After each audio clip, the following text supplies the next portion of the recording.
This crowd rises to its feet. Okoro slammed it home. Garland left wing, free ball. Perfect! Garland one of the lane, lobbed to Mobley. Pow! And Allen blocked the shot at the rim. Pow! With the left hand and a foul. Welcome to the Chase Down Podcast, part of the Cavs media family. I'm your host, Justin Rowan. The Chase Down is presented by Fubo, the official streaming partner of the Cavs. Watch over 350 channels of live sports and TV, including FanDuel Sports Network without cable. There's no cost and no commitment. Try for free at FuboTV.com/Cavs. Our team previews continue. We talked about the New York Knicks last week. Now we are diving into the Atlanta Hawks. Very excited to talk about the Hawks. Really interested to see kind of where everyone is at about this team. I think they are one of the consensus winners of the offseason, at least in the Eastern Conference. But before I introduce our guest, I got to introduce my co-host, Carter Rodriguez. Carter, how you doing, buddy? I'm doing all right. The back to school sniffles are running through the Rodriguez house. So, you know, we're all going down. Strep throat, boom. Runny nose, boom. We're coughing, boom. You know, we're in it. Kids are the grossest things on planet Earth. I love my children very much. Well, for what it's worth, you still sound great, buddy. And making his return to the Chase Down Podcast from Locked On Hawks, Brad Rowland. Brad, thank you so much for joining us. How are you doing? I'm doing good, guys. I appreciate you having me to do a Hawks preview and some genuine intrigue about the Hawks right now. How about that? You know what? It is one of those times where, you know, we are back at that same kind of point, right? I was saying before we started the podcast that the last time we had you on for one of these previews was 3 years ago. We had you on the year prior as well, where both teams were kind of, maybe they're in the play-in. I remember one of the topics was, what can the Cavs learn about how the Hawks have done team building? Then it was going into the last Donovan Mitchell year where people, or I should say the first Donovan Mitchell year, where people weren't really sure, are the Cavs going to still be a play-in team? Are they going to be, you know, how good are they going to be? Of course, that year, the Cavs won 51 games. The Hawks won 41. They didn't meet up in the playoffs, but every single time these teams seem to play, it always leads to very interesting matchups. And you know, pretty frequently frustrating matchups on our end. But I want to start things off by asking you how your opinion of the team has evolved since this time last year. Obviously, there's been a lot of changes, not only going into last season, but there's been a lot of changes this offseason as well. For sure. Last year was kind of a reset year for the Hawks, and almost on purpose. Like, they didn't really push their chips in to try to win last season, but they also had no incentive to really go into a rebuild either. They got some good fortune in winning the lottery, even in a year where no one wanted to actually win the lottery in 2024. But they won it, and it's still a positive outcome to win the lottery. You get a guy that they love in Zachary Ricochet, but they make a kind of a future-facing trade, sending DeJounte Murray out, bringing in Dyson Daniels. That worked out actually really well for them in the present as well, but that was not necessarily the plan. And then they kind of just went young last year, and they were a very respectable team. They had some injury issues. They were competitive, but they hadn't pushed any real chips in. And then that kind of leads into the summer where they start to really try to add. They bring in Kristaps Porzingis. They bring in Nickeil Alexander-Walker. To a lesser extent, they bring in Luke Kennard. They bring in shooting, and they do all this stuff, trying to, for the first time in a while, really designed on trying to win at the highest level. And, you know, of course, everyone's looking up at the Cavs in the standings, but the Hawks are trying to be a different team and kind of knock off some of that play-in reputation. Honestly, they've kind of earned that the last couple of years. They've been living in the play-in for a while, and honestly, they don't want to live there anymore. Were you surprised to see them kind of put the chips in this early? Because they, you know, while you're right that they went to this kind of younger group last year, they still are built around, you know, the kind of the elephant in the room, which is funny because he's the smallest guy on the floor, and Trae Young. It does kind of feel like this is a big show of faith, or at least a final figure it out level roster to say, is Trae going to be a part of our future? How much do you think that factored in to their decision making? I think maybe some. You know, it was also a front office change. Auntie Soleil is now the general manager of this team. He was already in the front office, so it wasn't like an external hire, but he was promoted from within. And I think the tenor and the way they operate has changed quickly. Auntie is much more, I think, you know, pragmatic, more of a, you know, team building background than a former player in Landry Fields who they had before. And I think that it would be good for the team. This might sound crude in the way I'm putting it, but it's almost like a fact-finding season in some ways for the Hawks. They want to win, and they're set up better to win now, but also, to your point, it will tell them a lot as to what they want to do after the season with guys like Trae Young, and in particular with Trae Young. But the other side of it is the Hawks added to their team this summer pretty effectively without doing anything that I would say was like terribly aggressive as far as like present day over the future.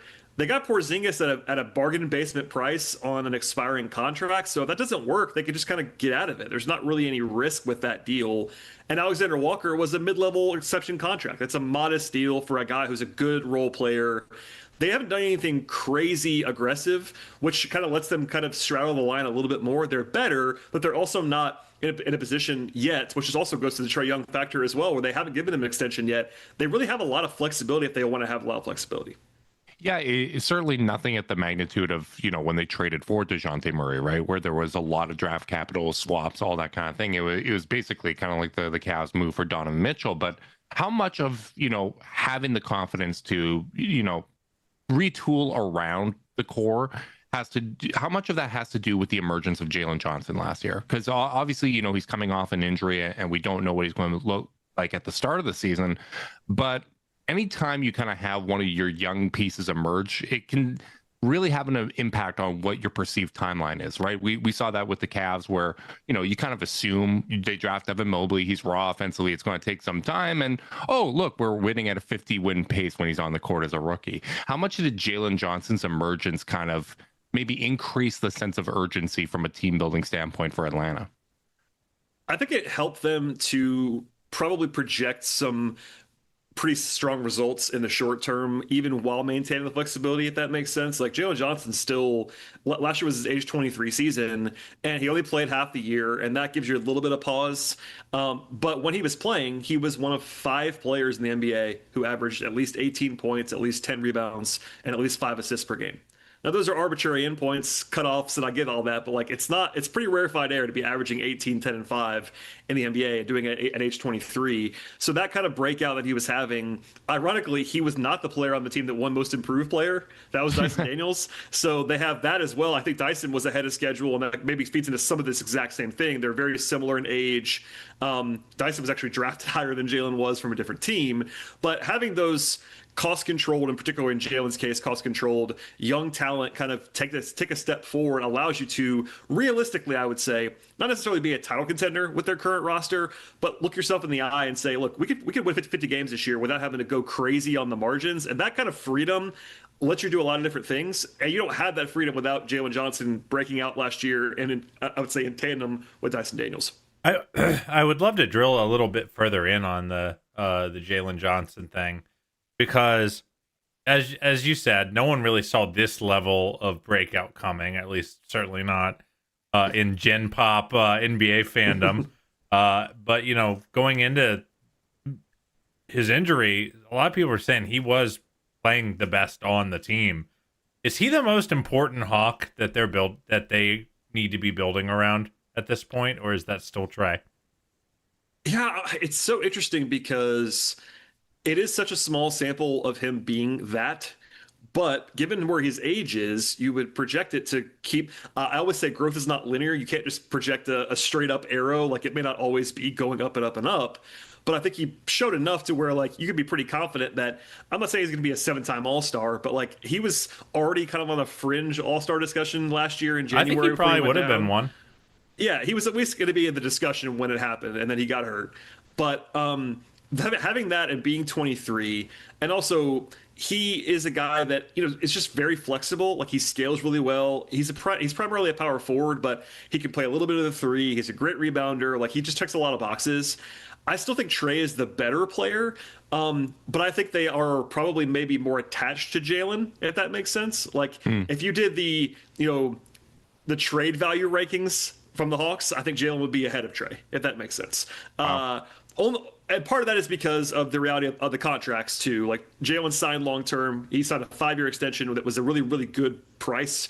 He signed a year in advance, but ended up being at a very good deal after, because it was before the breakout, which really helps. Yeah.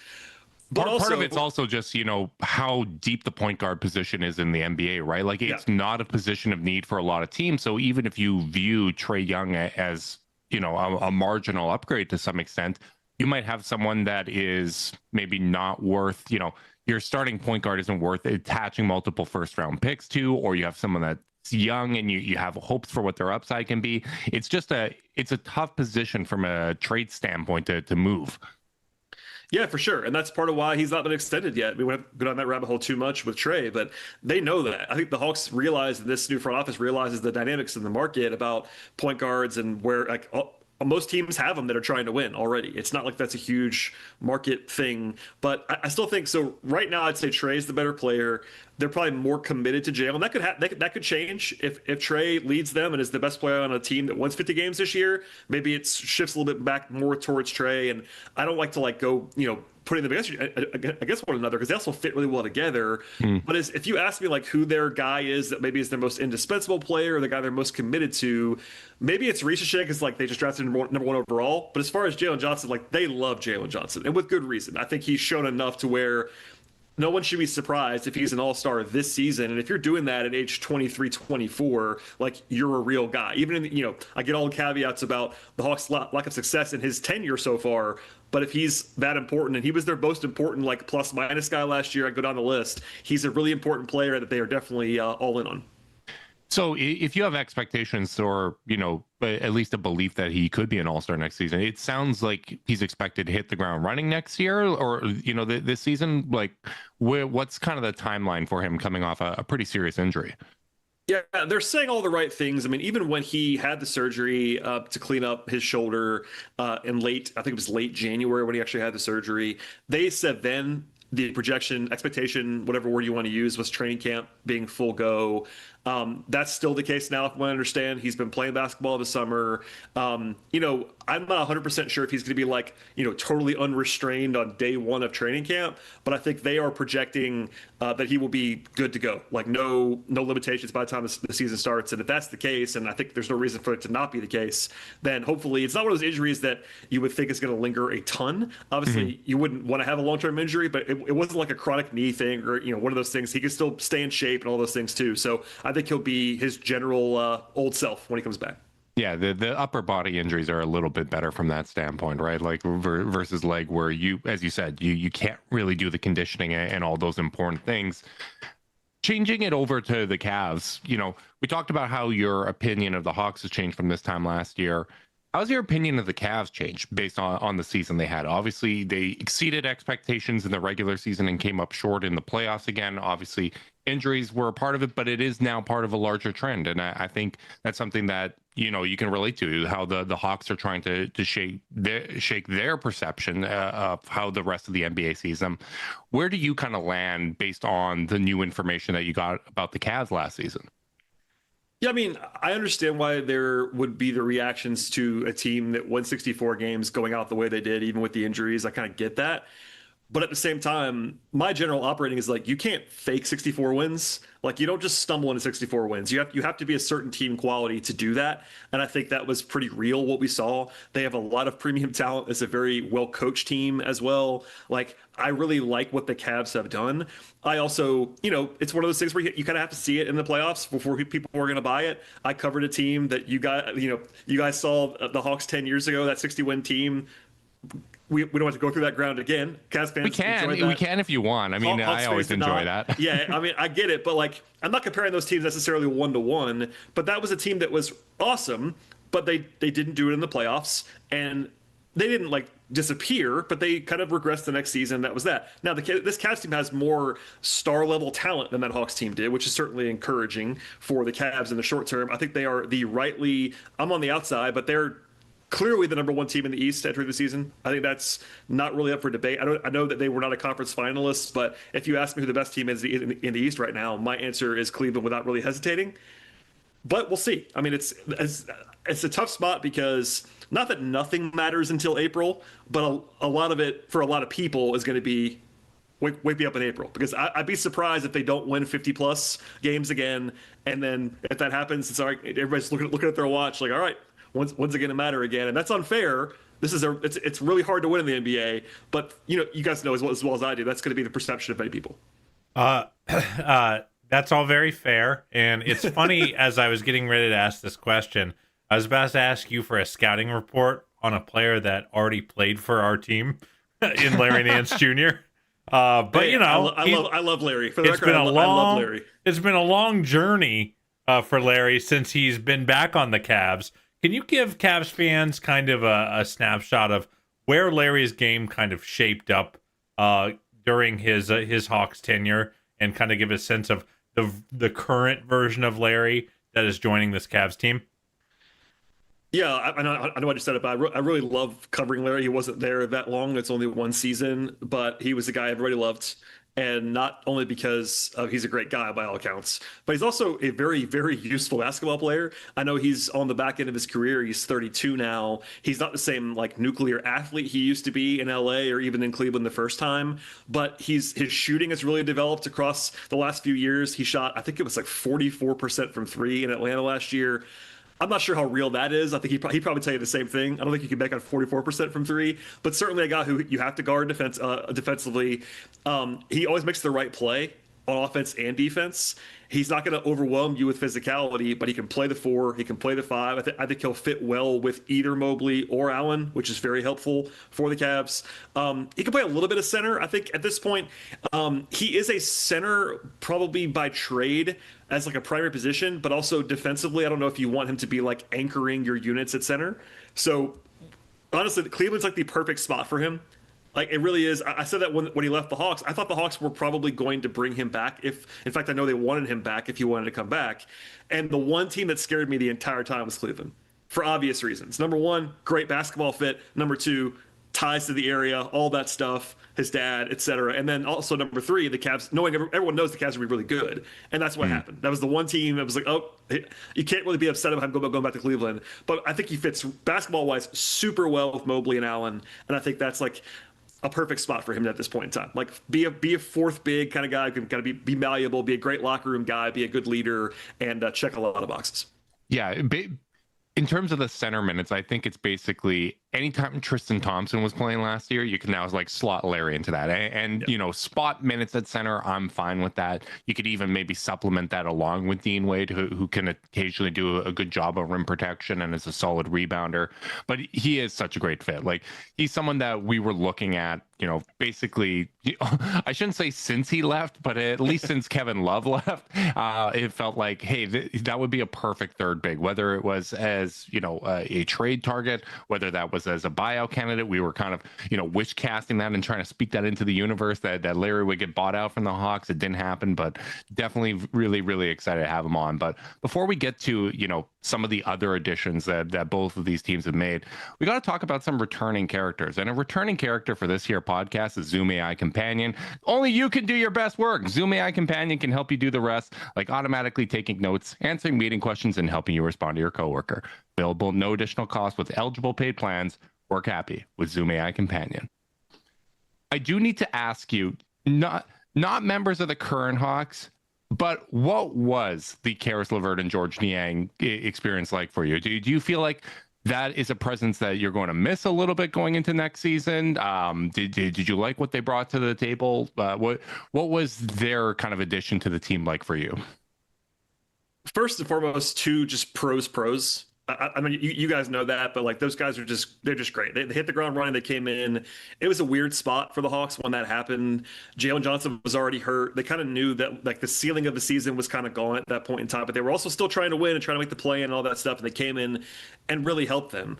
Honestly, getting both of them at the same time helped their depth quite a bit. George's shooting really helped the team.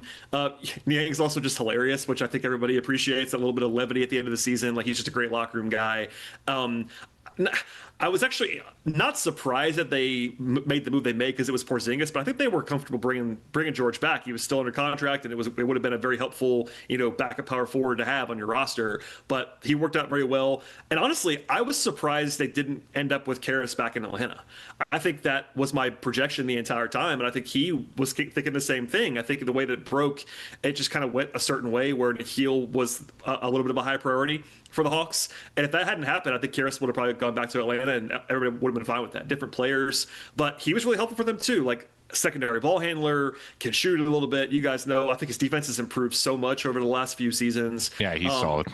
And I know this is not a great thing to say on a Cavs podcast. I'm a University of Michigan guy, so it was nice to have Karras around from that aspect as well. So Karras went to my high school, so there, you know we had. I know. I'm just saying, not for you guys, but for your listeners. More about that's fair. but no, I really enjoyed both Karras and George, and they really were very functionally helpful for a team that was kind of in a weird spot, and they knew it, I think, but they were pros and they played hard and they came into their job. I wanted to ask about, you know, the loss of Karras this offseason, because you lean in to a lot of you know, to some specialists. Nickeil Alexander-Walker, one of the best perimeter defenders in the league. Luke Kennard, really one of the better movement shooters in the league. But when I do look up and down the current depth chart, one thing I wonder about is kind of just ball handling and on-ball creation. Do you think they're a little light there, or is there are they just kind of counting on, like, hey, Risa Shea in year 2, Jaylen Johnson's going to have to initiate a bunch? Like, do they have enough place starters on the roster? Yeah, you kind of alluded to it. I think the answer is yes, they are a little bit light, but they also have a rationale, and it's basically what you laid out. They have a lot of different combinations. This might sound odd if you have a picture in your head of Luke Kennard as the specialist shooter that he kind of is. He's a great shooter, but he actually ran a lot of pick and roll, like ran a lot of offense in Memphis the last 2 years. And I think bringing in him and Nickeil together was on purpose. They can play them together, and Nickeil can kind of defend point guards, and Luke can kind of play a little bit of point guard. That might sound strange, but it's kind of part of the theory that they have. Dyson Daniels was a former point guard who played there a lot last year, and backing up Trae Young. Those three guys, you still have Kobe Buffkin, who they drafted 2 years ago as a mid-first round pick. He's been hurt, but they still like him. Jaylen Johnson, who we talked about earlier, as not a primary ball handler, but certainly someone who can initiate some offense for you. Risa Shea. So they're kind of doing it by committee. It would be nice if they had one more guy you were like super duper confident in creating, because if anything happens to Trae Young for any length of time, you could do it. Like, I think the committee approach works great for 12, 15 minutes a night. If it's suddenly 48 minutes a night, it's going to become challenging. But I think that they are aware of the shortcoming, but they also have, I think, leaned into just giving themselves options, and also being able to play high-level defense when Trae's off the court in particular. That's strange for a Hawks team that was been so offensively built the last several seasons, but they think they could be pretty darn good defensively, especially when Trae and Kennard are on the floor. And I think Dyson and Nickeil in the backcourt would be kind of scary for opposing teams too. So they have enough ball handling, but it is definitely a question mark, to be very clear. Dyson and Nickeil is going to be annoying as hell. Particularly, you just, thinking from a Cavs standpoint where there's Darius and Donovan, not a lot of teams have the ability to throw those types of defenders, two guard defenders at them like that. Is there, looking at Dyson Daniels, obviously he won most improved player. Where is kind of the anticipated, or at least the hope for his trajectory? Like, where do you hope that he can take a step forward next year? Because, potentially he could be one of those guys that can contribute from a ball handling standpoint. Do you have a sense of where the Hawks want to see his game progress? Yeah, I think the interesting part about Dyson is, the reason, we could be honest, the reason he won most improved player is because he averaged 3 steals a game. Like, he had this crazy defensive season, right? And I think you kind of have to forecast a little bit of regression to that, not because he's going to get worse, but because no one averages 3 steals a game. Like, you just don't do that. It hadn't happened since 1990, before he was born.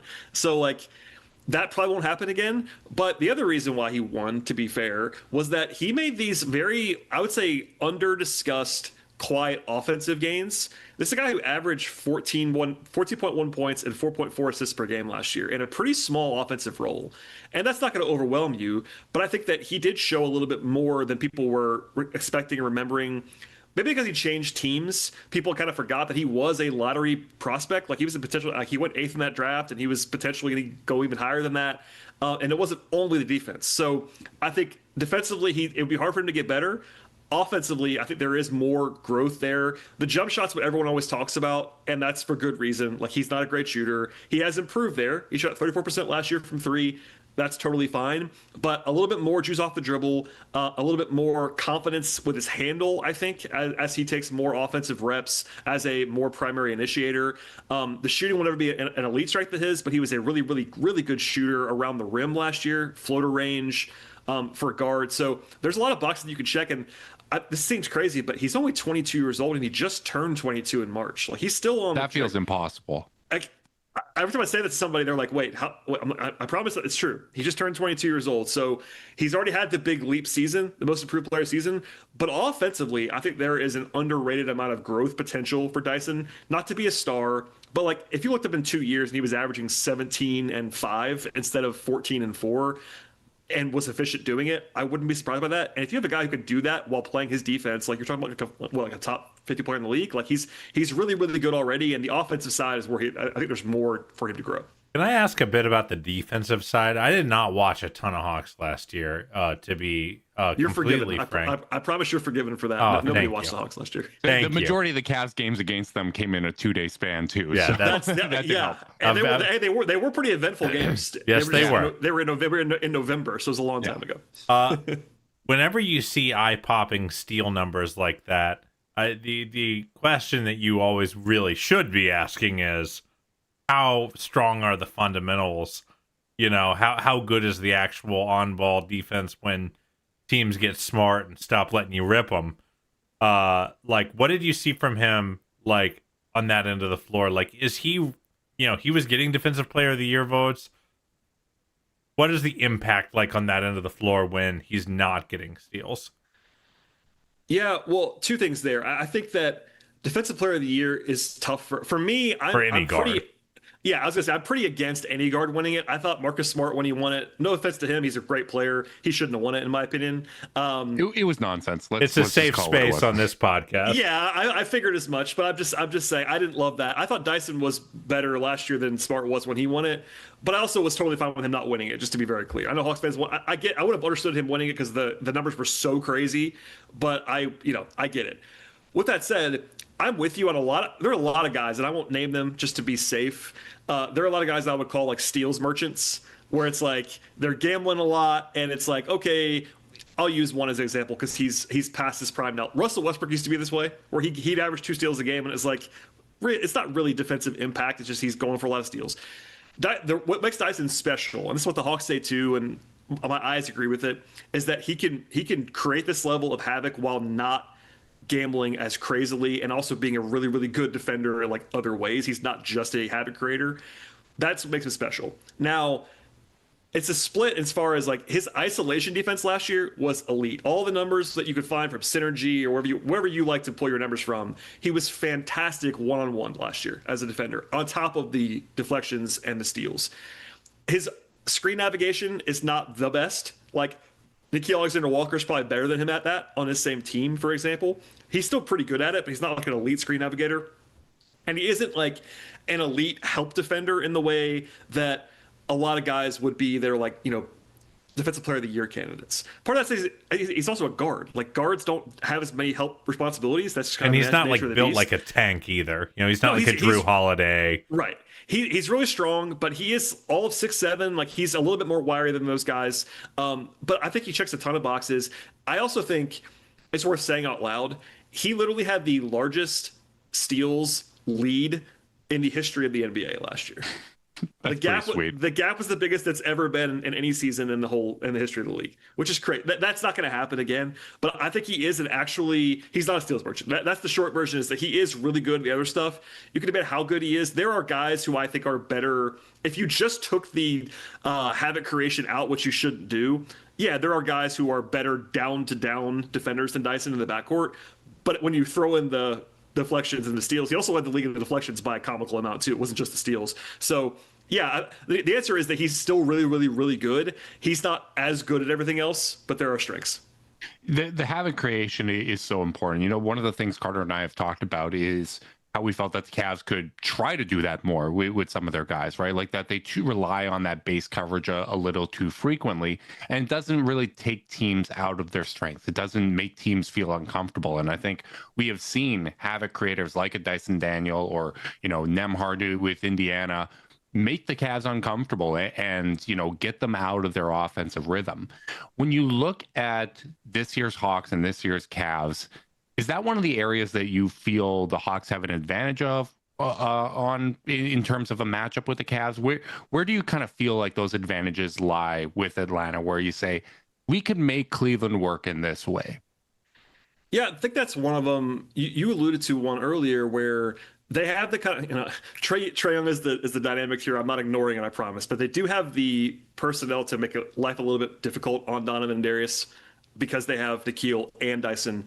That really helps. Plus length on the wing. Like Ricochet and Johnson are not going to be the primary guys on Mitchell and Garland, but the Hawks have purposely built the team. Some of it's around Trae Young, but some of it's just in general the principle of having a ton of length and versatility and athleticism, generally speaking. Now, Porzingis kind of adds a different dynamic to that as well. Like he's kind of they have two outliers. It's Trae Young on one side and Porzingis on the other, and everybody in between those guys is like 6'7" to 6'9", and they're all rangy and athletic. So they kind of built this team that matches up strangely with the Cavs, but also intriguingly with the Cavs, because it's the opposite of Cleveland, who Cleveland has these great small guards and the bigs, and the Hawks have done the middle of those two things. So I think it's more of an intrigue thing for me, but the Hawks, that was their best factor last year, was turnover creation, and I think that's a pretty good.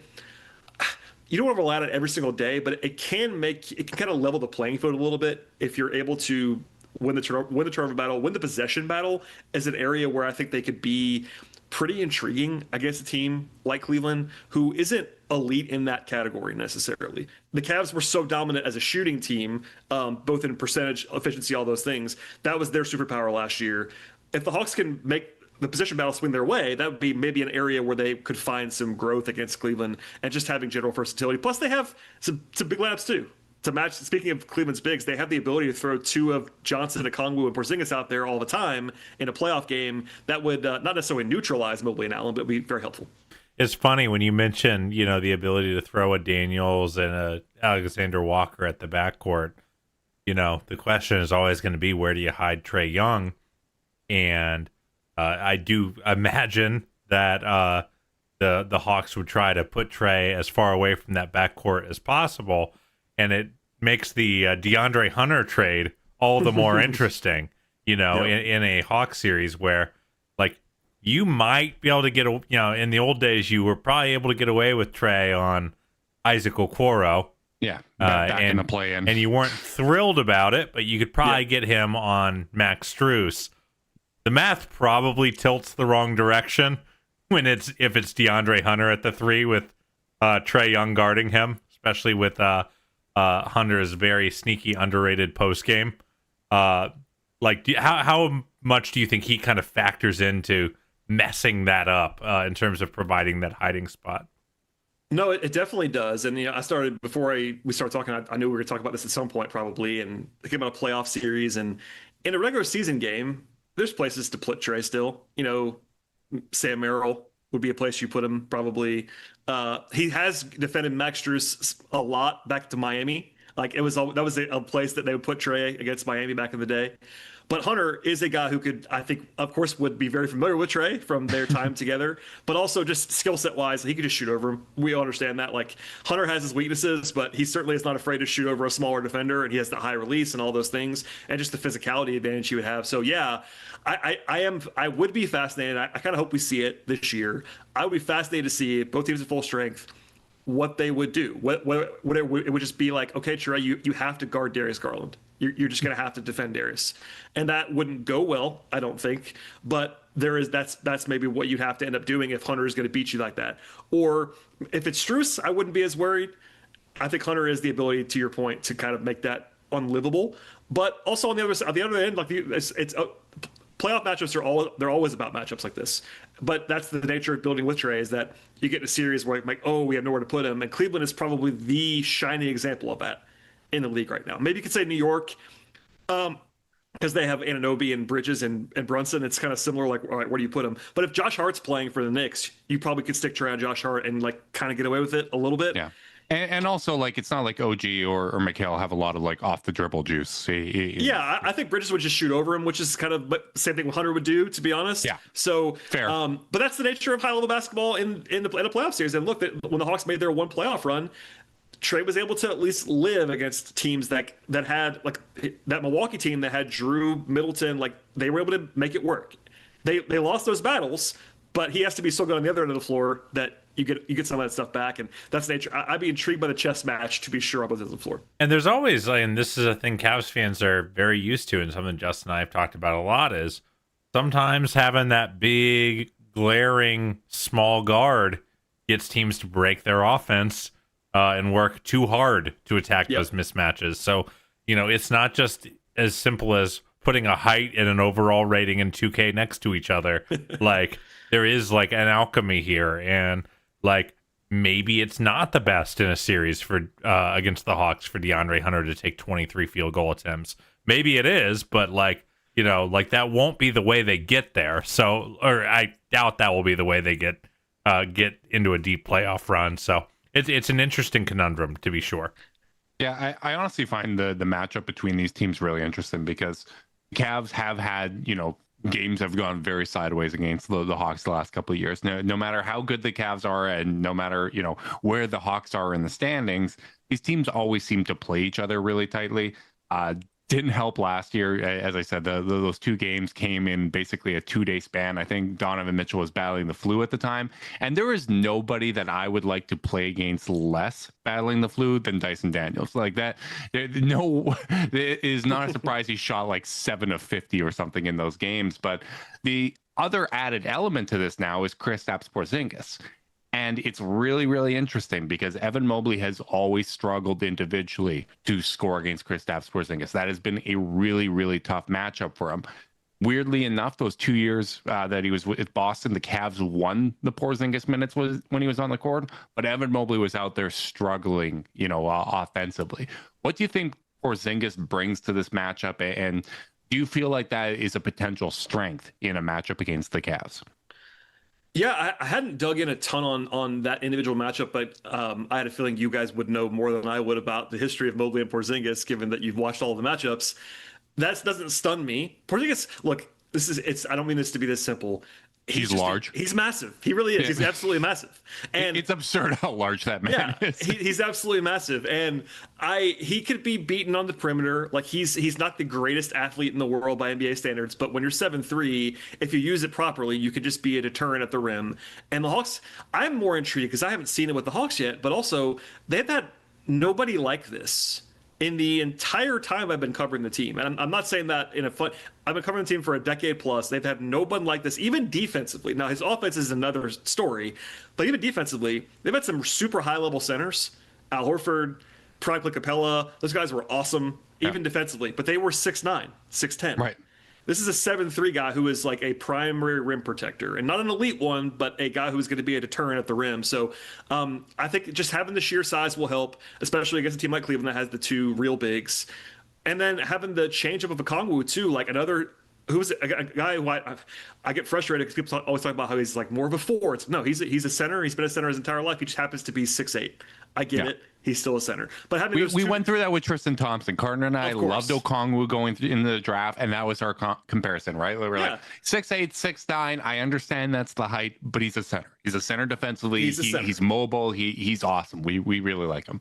But having those two looks to throw at teams, they can also play together a little bit because they can both shoot a little bit. Porzingis' shooting is obviously more than a little bit. So that's a wrinkle they can throw at the Cavs, is playing both of them together and kind of going jumbo at you, but also just giving an opponent different looks to where if you're playing a Conwood center, you can play much differently. You can play more at the level, you can switch more, all these things, or you can go with Porzingis and you're playing much more traditionally, but that's not a bad thing when you're playing against other teams that aren't going to like shoot you out of that from that spot. So I am fascinated particularly by this particular matchup with Porzingis because of the size of Cleveland's front court. But as a general Hawks thing, like I can't wait to see how they integrate it because we've not seen it. Now Quinn Snyder coached Rudy Gobert in Utah, different players, but much more of a traditional massive center like that. I haven't seen it in Atlanta, so I don't know how he's going to approach it. But Cleveland would be like maybe the ultimate test case of like, oh, this might be a wrench that they can throw at the Cavs. Yeah, I'm what I find really, really interesting is the Hawks' individual pieces and like different combinations, right? Like Nikhil and Dyson as an example. They can really make the guards work. Where my head goes to is, well, what are the 5-man lineups going to be? Because if you're going with those two in the backcourt, and let's say you have Shea, Jaylen Johnson, and Porzingis out there, that's going to make the Cavs' life absolutely hell on the defensive end of the floor. I don't know how potent that is offensively, right? Like, is it just going to be a rock fight in those minutes? And then there's different lineups where, okay, you got Trey out there, you got Kennard.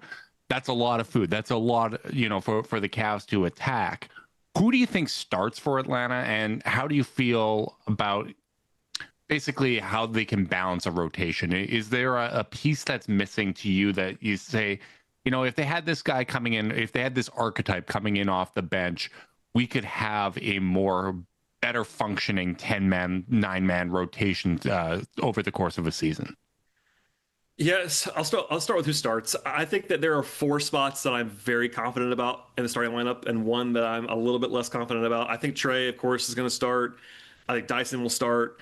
I think Shea is going to start. I'm pretty sure about that. I'm not 100% sure. Pretty sure. Jaylen Johnson, of course, is locked in, and then one of the centers. I think it's going to be Porzingis. Politically, he's just always been It would be weird if he wasn't starting, but also I could make an argument that he shouldn't because he's going to miss time and sit back-to-backs and all these things, and I think he'll probably still start those. So that's my projection is Trey, Dyson, Shea, Jaylen Johnson, and Porzingis. Keep in mind, we're talking before training camp. You guys know this. Like, that could change. Quinn Snyder is like not the most revelatory head coach in the world. I enjoy Quinn quite a bit. In the summer, he just goes dark. I saw Quinn at Summer League for 5 minutes. Other than that, he's on a beach somewhere. I have no idea. So that's the informed speculation. With that said, like, you're right.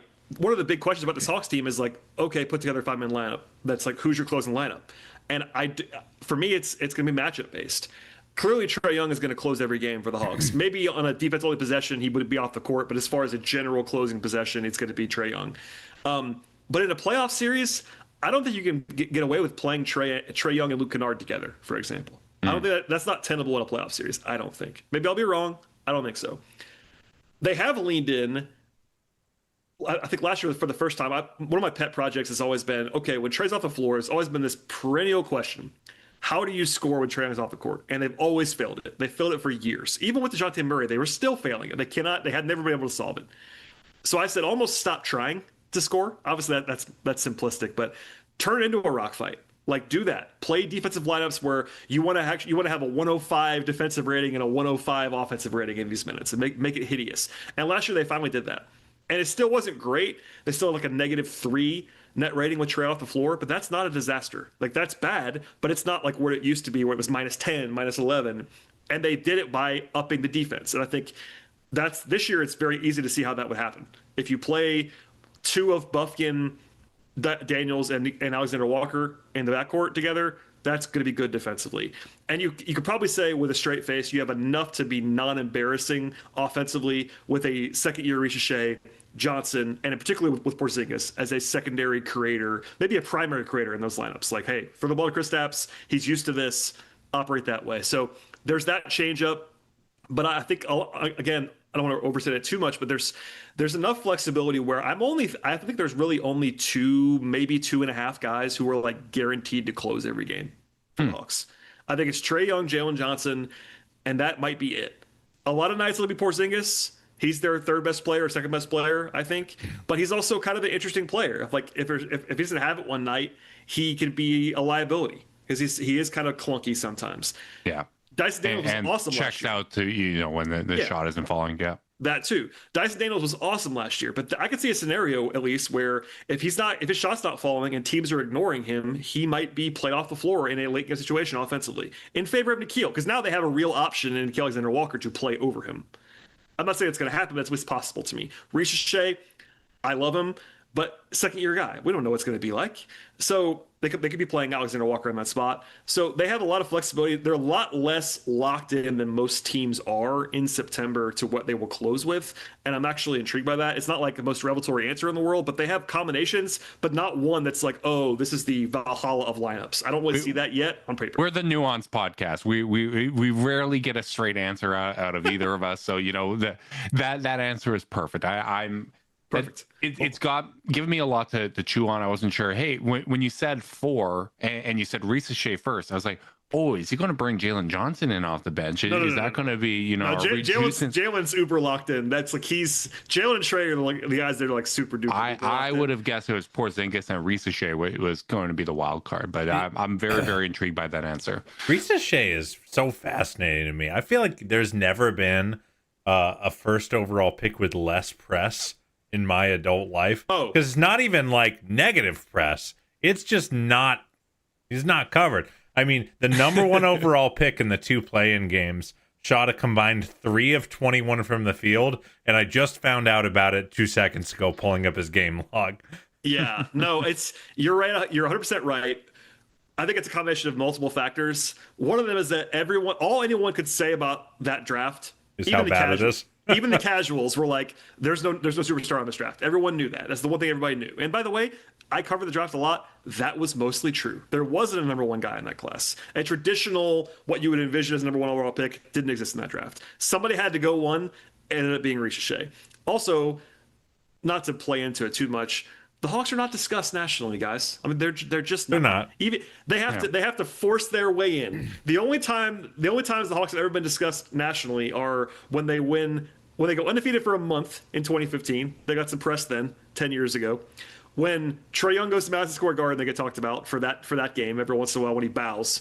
And then when they made the conference finals, because they was like, okay, got to talk about him now for the first time ever. And then they stopped talking about him again. So that combination, plus he's French. He wasn't an American college player. All these things, like, he's not discussed. You're 100% right. He also was really good in the second half of last year for a rookie. Again, rookie curve. Yeah. And then play-in happened, which Carter brought up rightfully. He was really bad in the play-in, like really bad. So all those things, like, they love him obviously, but he's not like written in pen in the way that most number 1 overall picks would be to play 30 minutes a night. Like, he's going to have to earn that. Yeah. Well, I mean, if people only watched his games against the Cavs, they would think he's one of the greatest players of all time, because I feel like half of his made threes from his rookie season came against the Cavs. Yeah, I just looked it up. He shot 67%. I was gonna say, I think he was like, wasn't he like 12 of 18 or something in the Cavs games? Or it was wild. And that was one of those situations where we have our game thread where we're talking in game and stuff like that. I'm like, no, that's fine. Leave him open. You'll live with those. And then he just kept hitting it and kept hitting it and kept hitting it. And we've got some, members of our Discord that are French and that were absolutely loving it, even though that he was doing it against the Cavs. It was a very, very frustrating experience. But you can definitely see, the talent there, and it feeds into what you talked about before, which is the length, the athleticism, and when you get guys like Reese Shea or Jaylen Johnson to improve their 3-point shot, even to the spot where Dyson had it last year, that makes a really, really big difference. But before we get you out of here, what is your expectation for the Hawks next year? Where do you kind of anticipate the season going? Where do you think that it's going to finish? What's your prediction for next year? Yeah, I'm still working it up. It's relatively early, but I am pretty confident they're going to be in the mix for home court in the first round. Not home court for the whole Eastern Conference, to be sure. But yeah, I think they're right in that mix. There's a tier for me below Cleveland, and I think New York's probably earned the benefit of the doubt as the second team. That Orlando, Detroit, that kind of area is where the Hawks, I think, are going to live. I am picking them for like a win total in the high 40s, like 48, 49, something like that. That's a huge jump, by the way. That's like an 8-9 win jump. Yeah, they won 40 last year. Now, they were playing at the level of like a 44-45 win team with Jaylen Johnson. So there's a little bit of that jump up. And then they're just so much better. I mean, they basically added Porzingis and Alexander Walker. And yes, they lost LeVert, they lost Niang, but those guys were only there for 25 games anyway. And by the end of the season, they were so banged up, and it's like they're almost getting those guys for borderline free. So it's that is a big jump, to your point. But I think they're on the right side of the aging curve. The only guy in their projected top 8 that is on the older side of the aging curve is Porzingis. He's the only one. Trae Young's right in the middle. Everybody else is on the young side. So you figure, again, not linear growth, but like more guys should get better than get worse on this team. Better health with Johnson hopefully would be a huge thing. Look, they're not going to win 48 if they don't have Jaylen Johnson for at least 3/4 of the season. That's a reality. But I mean, I'm of the mind where I don't know why they're worse than Orlando. Yeah, well, I don't. The other big thing that factors into that jump, and I will pretty vehemently disagree with the Orlando assertion. That's fine. But I'll get to that in 2 seconds. The other reason why they might win 8 or 9 more is just there's just more wins to be had in the East with Boston and Indy just, falling in on themselves, Milwaukee looking as fragile as they've ever looked. And really, I mean, the only team that worked there are 2 teams that worked really hard to get better in this offseason, and it was Orlando and it was the Hawks. So like I do see the case. I still think Orlando has just shown more than this iteration of the Hawks. I mean, they kind of have, but also I know Orlando won the division last year by 1 whole game, and they won 41-41. Yeah, I just think last year was their year from hell, where just nothing was going to go right. It was, and I do understand why Orlando is picked ahead of the Hawks. I do understand that. What I'm having more trouble with is like I'm seeing them like 4 or 5 wins ahead of the Hawks, and that's why I don't really see that gap. Yeah, especially with their injury history, right? Like they do get banged up in the regular season too, right? Like I think 49 wins. That's basically about where I have the Hawks as well. Yeah, that, I mean, I think that would be the most wins that they had, since the Jeff Teague, not this year Hawks, right? Yeah, the year after they won 60, they won 48, and that's been their best season. But yeah, you're right.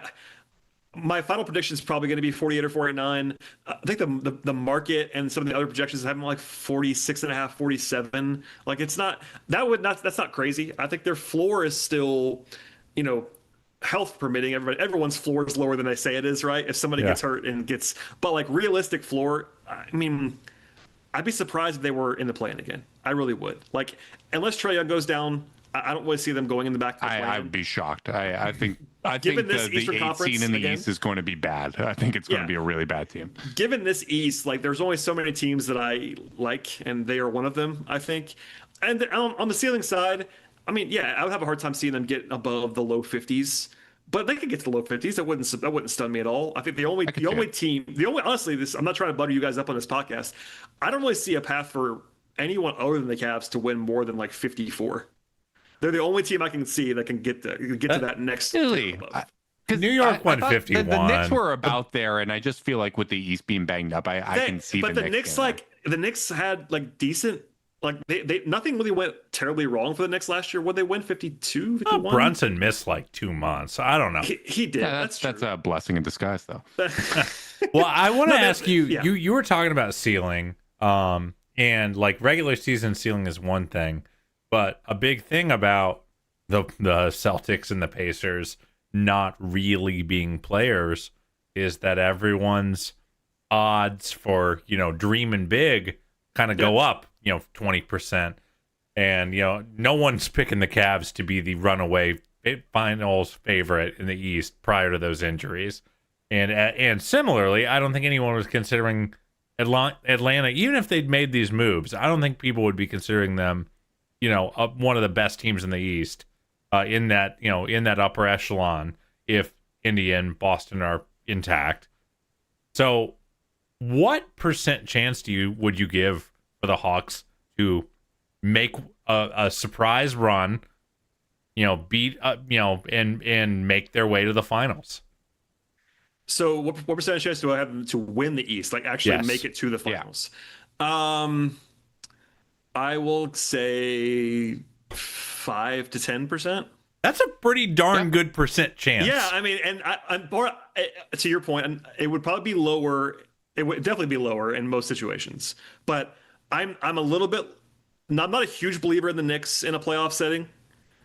Obviously, we talked about Cleveland's questions. I'll just say questions in a playoff setting. Questions, real questions. You guys know that. Yep, plenty. And then, like Orlando has playoff questions. Clearly, they would have playoff questions. They wouldn't have done it.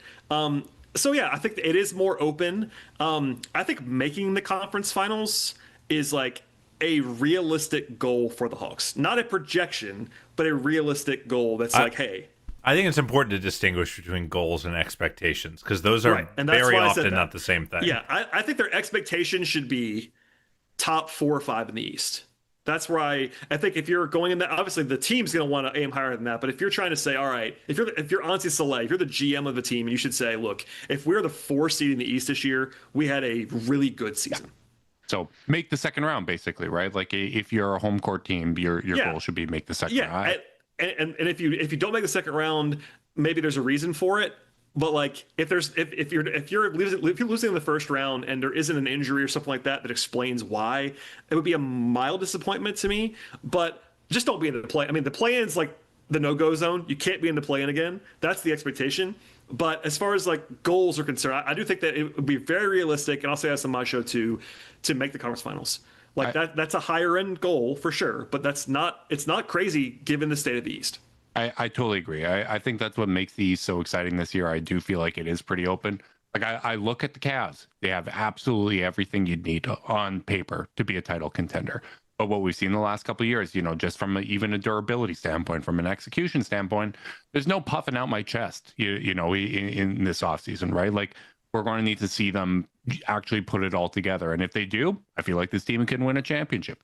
If they don't, a team like the Hawks could potentially get them. So, I think your analysis is for where the Hawks are is bang on. I basically kind of see them in that same light. I think that kind of 4 or 5 seed that is where I would peg them. And, once you get into the mix, once you're in that position, you are in position to, take advantage of things going your way, whether it's, luck from an injury standpoint, whether that's, getting really hot at the right time and going on a run. All of those things are very possible. So I will say, I hope that we get to see you in the Eastern Conference Finals. I hope we get to do this again at that time. As much as I want to beat the Knicks too, I want to beat you guys. I want to avenge that plan. I want to make you sad, and hopefully we get to do that in the spring. So thank you so much for coming on and helping us preview these teams. Let the people know where they can find your work.